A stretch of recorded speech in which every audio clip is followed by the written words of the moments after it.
बहुत पुरानी बात है। विंध्याचल के पास एक समृद्ध राज्य था जिसका नाम था रत्नपुर। इस राज्य का राजा था राजा वीर सिंह, बहादुर पर थोड़ा घमंडी। राजा को लगता था कि पूरे राज्य में उससे ज्यादा बुद्धिमान कोई नहीं। वो अक्सर कहता, मेरा दिमाग ही इस राज्य की सबसे बड़ी ताकत है। इसी राज्य के पास एक घना जंगल था। उस जंगल में रहता था एक बंदर, चिंटू। चिंटू कोई आम बंदर नहीं था। वो सोच समझकर काम करता था और इसी वजह से जंगल के सब जानवर उसकी इज्जत करते थे। एक दिन राजा वीर सिंह शिकार पर जंगल आया। उसकी नजर एक बंदर पर पड़ी जो पेड़ पर बैठकर आम तोड़ रहा था, पर वो सिर्फ पके और अच्छे आम ही नीचे गिरा रहा था। राजा हैरान हो गया। उसने सैनिकों से कहा, इस बंदर को पकड़कर दरबार में ले आओ। बंदर को दरबार में लाया गया।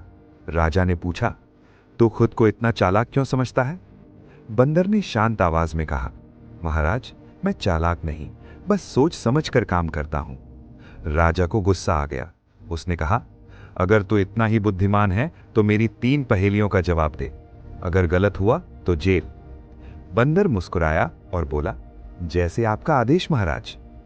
राजा ने पहली पहेली पूछी, वो क्या है जो बोलता है पर जिंदा नहीं होता? बंदर ने तुरंत जवाब दिया, गूंज महाराज। दरबार में सन्नाटा छा गया। राजा ने दूसरी पहेली पूछी, वो क्या है जो जितना ज्यादा लो उतना ही बढ़ता जाता है? बंदर बोला, गड्ढा महाराज। अब राजा ने तीसरी और सबसे कठिन पहेली पूछी, ऐसी चीज बताओ जो मेरे पास है पर मैं उसे कभी देख नहीं सकता। थोड़ी देर खामोशी रही। फिर बंदर बोला, महाराज, आपका घमंड। राजा गुस्से में खड़ा हो गया पर फिर रुक गया। उसे अपनी गलती का एहसास हो गया।